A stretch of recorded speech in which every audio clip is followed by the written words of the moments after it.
Olá a todos! Estamos iniciando o nosso antepenúltimo vídeo do projeto A Bíblia ao longo do ano, aqui no canal da Igreja Luterana de Interlagos.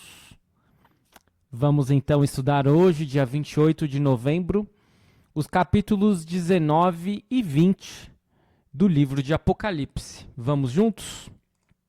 Como eu havia dito a vocês, estes dois últimos estudos do livro de Apocalipse, nós vamos estudar apenas 2 capítulos. E vamos fazer da seguinte forma, nós vamos ler na íntegra os 2 capítulos e depois comentamos. Pode ser assim? Vamos então ler o capítulo 19, que tem 2 destaques, as bodas do Cordeiro e Cristo vencedor da besta e do falso profeta. E depois o capítulo 20, onde os destaques são os 1000 anos, Satanás é solto e derrotado e o juízo de Deus. Vou começar a ler, vou até o final do capítulo 20. Na Nova Almeida atualizada, lemos assim no capítulo 19. Depois destas coisas, ouvi no céu que parecia ser a voz forte de uma grande multidão, dizendo: Aleluia! A salvação, a glória e o poder são do nosso Deus, porque verdadeiros e justos são os seus juízos, pois julgou a grande prostituta que corrompia a terra com a sua prostituição, e das mãos dela vingou o sangue dos seus servos. E disseram pela segunda vez: Aleluia! E a sua fumaça sobe para todo sempre. Os 24 anciãos e os 4 seres viventes se prostraram e adoraram a Deus, que está sentado no trono, dizendo: Amém, Aleluia. E do trono saiu uma voz que dizia: Louvem o nosso Deus, todos vocês, os seus servos, todos os que o temem, os pequenos e os grandes. Então ouvi o que parecia ser a voz de uma grande multidão, uma voz como de muitas águas, e como de fortes trovões, dizendo: Aleluia! Pois reina o Senhor, nosso Deus, o Todo-Poderoso. Alegremo-nos, exultemos e demos-lhe a glória. Porque chegou a hora das bodas do Cordeiro, e a noiva dele já se preparou. A ela foi permitido vestir-se de linho finíssimo, resplandecente e puro. Porque o linho finíssimo são os atos de justiça dos santos. Então o anjo me disse: Escreva, bem-aventurados aqueles que são chamados à ceia das bodas do Cordeiro. E acrescentou: São estas as verdadeiras palavras de Deus.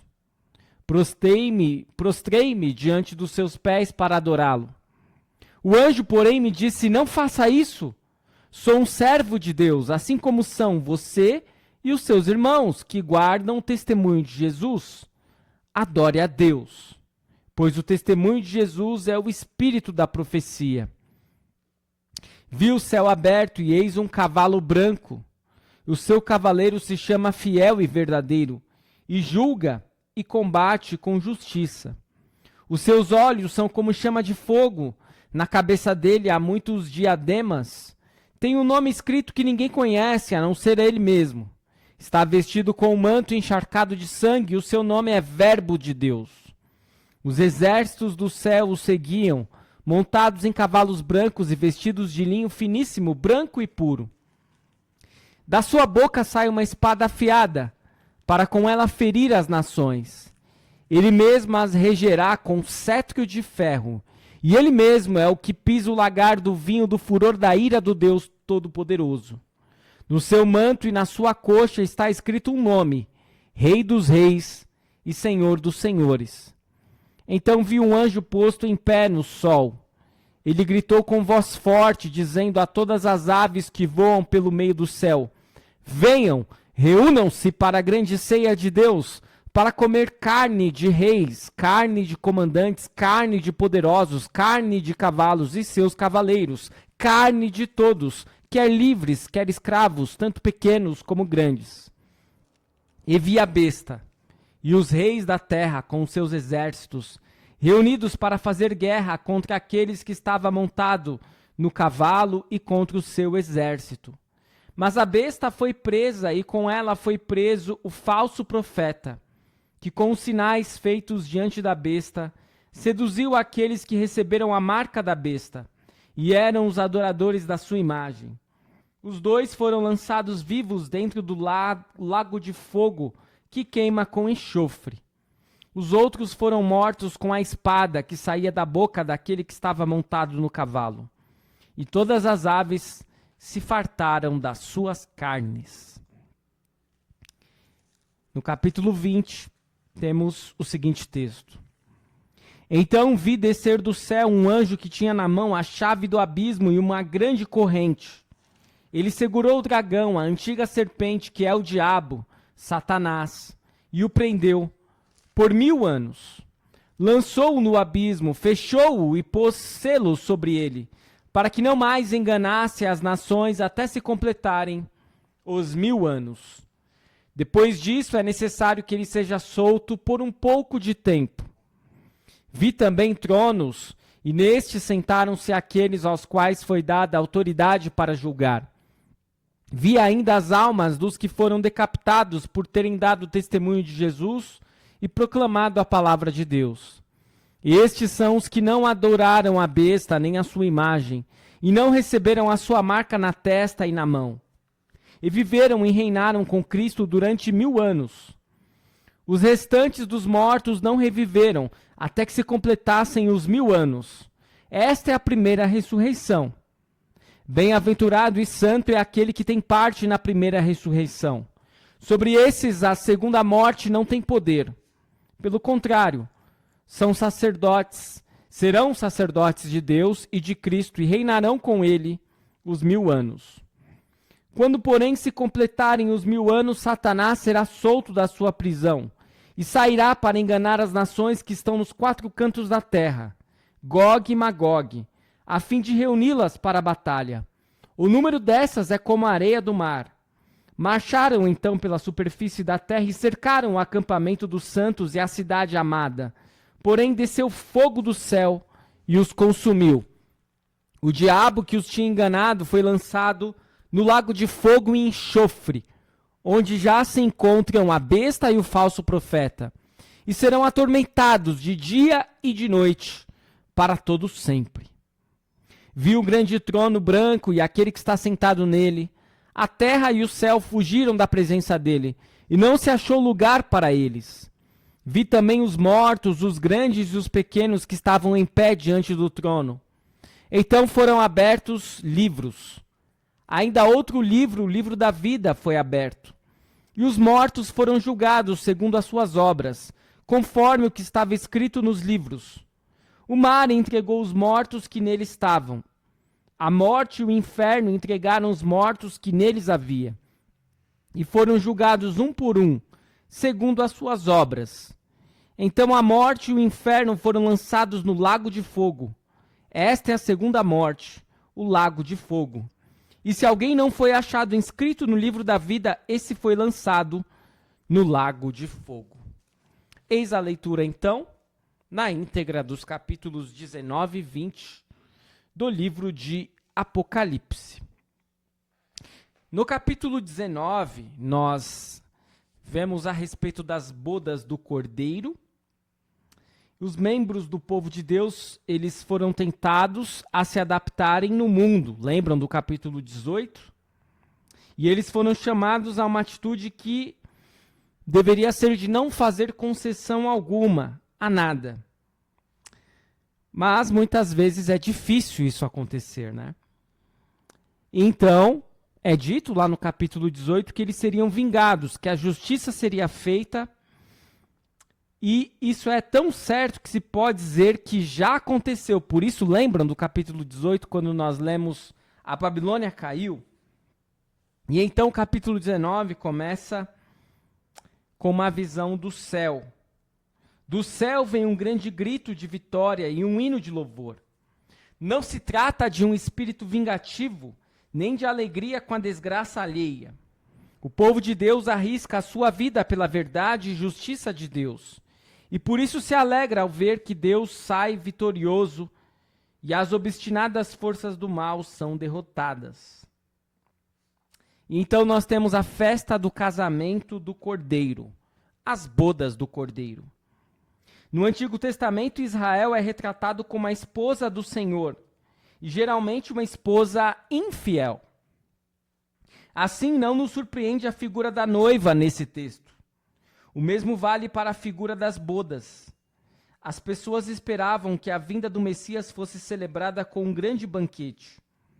João une as duas imagens ou figuras nesta bela descrição da festa de casamento do Cordeiro com os seus seguidores fiéis. A noiva, sendo que o linho finíssimo de seu vestido são os atos de justiça dos santos. Que alegria ser um convidado dessa festa de casamento. Você também está convidado. E para isto, precisamos ser uma noiva fiel para entrarmos na festa de casamento. E então, na visão de Cristo como vencedor da besta e do falso profeta, nós temos a figura do cavaleiro montado num cavalo branco. Neste momento em que esperávamos ver o cordeiro, o noivo, nós vemos um guerreiro.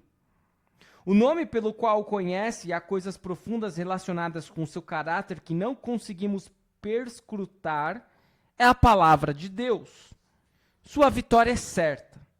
Ele é o Rei dos Reis e Senhor dos Senhores, supremo. Aves de rapina são convocadas com antecedência para provarem uma ceia bem diferente do banquete do Cordeiro. A besta e o falso profeta, que são os dois capangas de Satanás, bem como seus aliados, são presos e destruídos. Esta é uma guerra sem armas, armaduras, nem batalhas. Tamanho é o poder deste cavaleiro, que é Cristo. Então nós temos um dos capítulos mais difíceis e enigmáticos e que já geraram muitas controvérsias e heresias, que é o capítulo 20, onde nós temos o milênio, a derrota de Satanás e o juízo final. Os 1000 anos, o milênio de Apocalipse 20, não tem paralelo em nenhuma outra passagem bíblica, e nenhum outro texto bíblico foi objeto de tanta discussão quanto ao seu significado. No entanto, algumas coisas são claras e nestas nós podemos confiar. João vê que Deus tem controle total sobre Satanás, e isso é muito importante. Depois nós vamos discutir na retomada dos ensinamentos. Ele vê as almas dos mártires, não de todos os cristãos, e isso era importante para a igreja primitiva perseguida, que tornaram a viver para reinar com Cristo durante 1000 anos. E no final desse período, as forças do mal se reúnem para atacar o povo de Deus, mas são totalmente destruídas. O próprio Satanás compartilha o destino da besta e do falso profeta, sendo mandado para o lago de fogo e enxofre. Há uma ressurreição geral, quando todos se apresentam diante de Deus, para serem julgados, cada um segundo as suas obras. E o veredito é a vida ou a morte. E para aqueles que vivem não haverá mais morte. Com relação aos detalhes aqui, como no resto do livro, é bom termos cuidado. As regras básicas de interpretação devem ser aplicadas. Perguntar onde se passa esse reinado ou tentar formular uma cronologia dos acontecimentos vai contra o espírito do livro de Apocalipse. É verdade que no judaísmo antigo o reino messiânico é visto como tendo lugar na terra. Alguns judeus pensavam em termos de um reinado messiânico durante um determinado período de tempo, ao passo que outros falavam sobre um sábado interino de 1000 anos. Os primeiros intérpretes cristãos deduziram que este capítulo se referia ao milênio terreno. Mas João registra algo novo. O reinado aqui não é um reinado geral de todos os crentes, mas apenas dos mártires.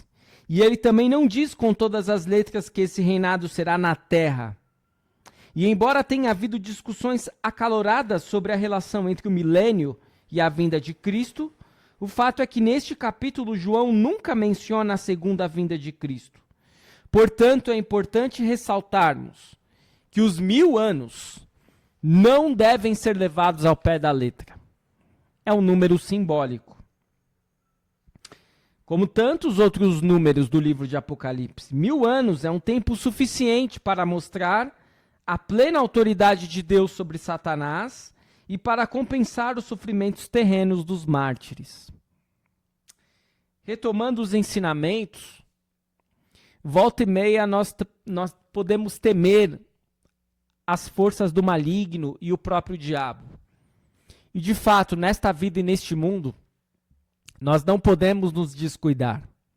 Nós não podemos pensar que o diabo ele pode ser derrotado facilmente por nossas próprias forças. Não. Se fizermos isso, seremos derrotados.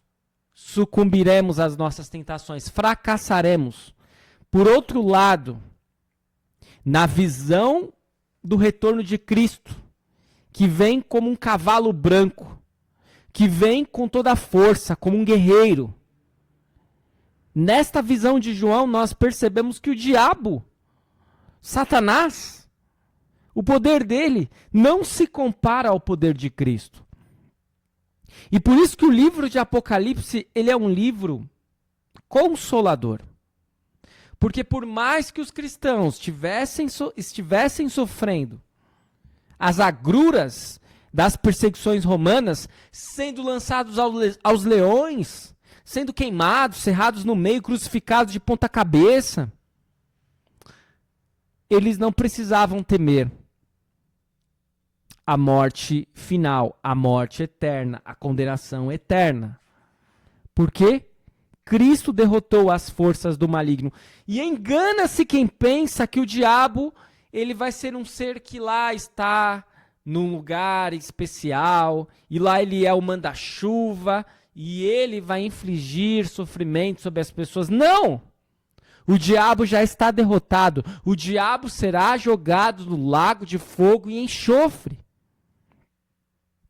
Por isso nós não podemos comparar o poder de Satanás com o poder de Deus. Eles são incomparáveis.